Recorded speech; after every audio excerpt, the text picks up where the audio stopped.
Good morning. This is Dr. Vicky. I wanted to take a few minutes and talk to you about the SWOT analysis that you have coming up that's due.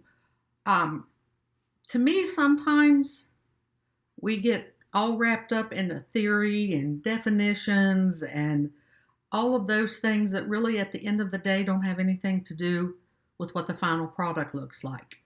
So I decided to take a few moments and show you a real, live, breathing document that is a real SWOT analysis that was done on Redondo Beach, California School District. This is a real SWOT analysis. This was done by myself and three of my peers, and I wanted to find something to show our fantastic students in this business intelligence program what a real SWOT analysis looks like. And the reason that is so important is severalfold. First, organizations that are looking for a SWOT analysis know what it's supposed to look like and know what type of information it's supposed to contain. Second, if someone is presenting a SWOT analysis to the administration or executives of their own company or another organization or an employer, they should know what it should look like and the information it should contain, because the audience will indeed know. The worst thing that can happen sometimes when we're starting out in a new field is to be so excited and so exuberant and can't wait to present what we know, that when we present something such as a SWOT analysis to an organization, our audience knows more about it than we do sometimes. They know the intimate details of the organization, and they know what information is supposed to be presented. So if we don't fulfill those expectations and it doesn't contain the level of detail and information that is expected and that is best practices in the industry, they will know that. They likely will not tell you that they know that. They also likely will not tell you that you did not meet their standards of what they were looking for. People, contrary to popular belief, are a little kinder than that.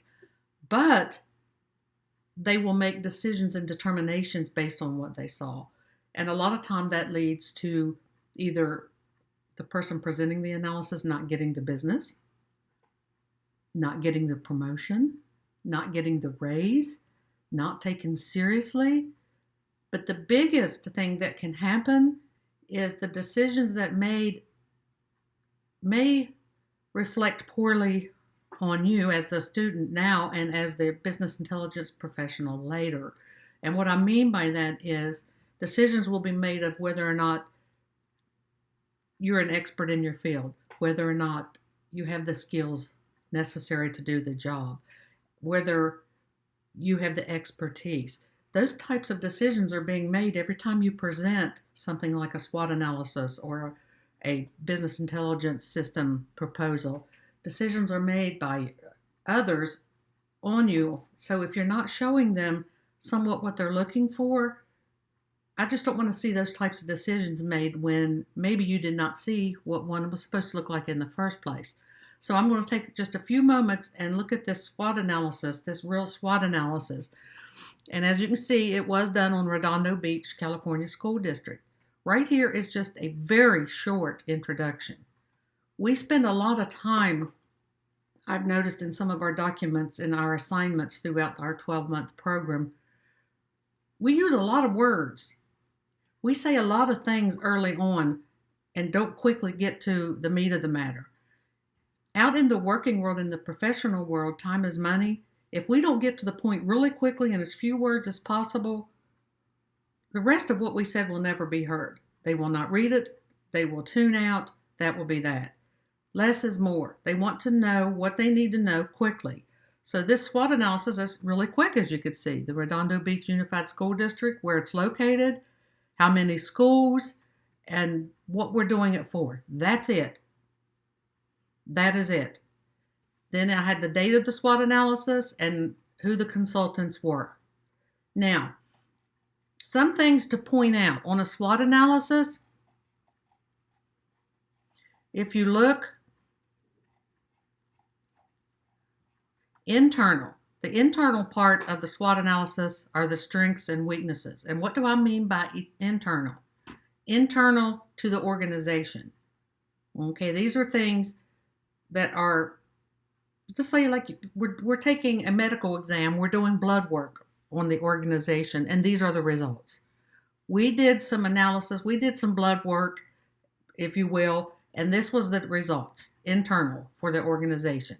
Now, when you're looking at the level of detail, the strengths were academic performance, and as you see here, there are real, documented, proven, data-driven results. Academic performance index scores average 868 versus state average of 767, and 5 schools scored 900 plus. The Redondo Unified High School Outstanding Achievement Award for performing in the top 5% of all California schools. So when you hear me or others say, you didn't use any data, you didn't support your statement, it was not factual, that's what we're talking about. What we're talking about is, where's the proof? Or is it an opinion? Because in absence of proof, it's opinion. And everybody has one. So use real numbers. If there's only one or two, then there is. Okay? If there is no strengths that can be documented by facts, that's relevant too. You couldn't find any strengths. That becomes a weakness, right? So the assessment tools. What did we use? They use advanced placement, California Healthy Kids. See, this is real live information specific to the Redondo Beach School District, period. It's not general, it's not broad, it's not an overview, it's very specific to that entity. The district's open enrollment policy is considered a strength. It allows attendance at a school other than the student's neighborhood site. That is very specific to this entity. It's a strength. Okay, and then we have teachers. 98% of the teachers are fully credentialed, and there was the citation. See, that's factual. You can't say qualified teachers as a strength. Measured how? So you have to use facts, you have to use data. The teachers are 98% fully credentialed. Parents, here's facts again, 74.7% of the children live in two-parent married couple households. You can't say the children live in stable families. Where's the proof? Everybody's definition for those type of statements may be different. So you have to put the actual facts, resources, new security cameras, wireless internet. See, it has all of the factual things. List them. Innovation and ideas. Again, all of the proof, the documented proof. Communication, school news, a monthly newsletter, the parent portal. It's very specific. Nutrition, wellness policy. Finance. Look here, look at the details in the finance part. Bond passage. They passed a bond. If you know what that is, that's to raise funds to support the entity. The bond passed in 2000, 75% approval, $52 million. That is factual. That is data-driven. That's what we're talking about. You can't say finances are good or they're not good. You have to put the numbers in. You have to show them that you know what you're talking about.